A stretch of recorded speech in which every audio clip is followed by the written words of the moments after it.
Welcome to the Learning Pines YouTube. We hope this video helps. You start by powering on the Xbox Series X and signing into your account. Once logged in, press the Xbox button to pull up the guide. Go straight to Settings, then General, and open Network Settings. You need a live connection for the console to show network details, so make sure Wi-Fi or Ethernet is active. This is the first actionable step because the MAC address lives inside those network details. Retrieving it requires you be in the Network Settings screen now. Once in Network Settings, choose Advanced Settings to reveal the technical data you need. Here you'll see the wired MAC and the wireless MAC addresses depending on how the console connects. Locate the one that corresponds to your current connection.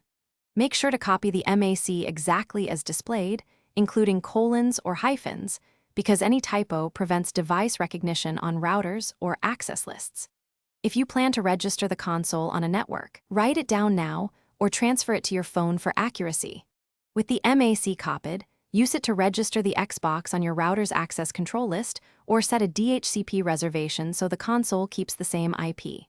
Once you make network changes, restart the Xbox to ensure settings apply.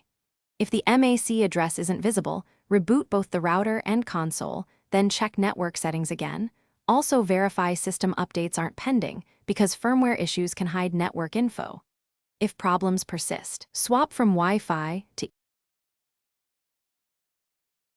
Thanks for watching. Consider subscribing if we helped you.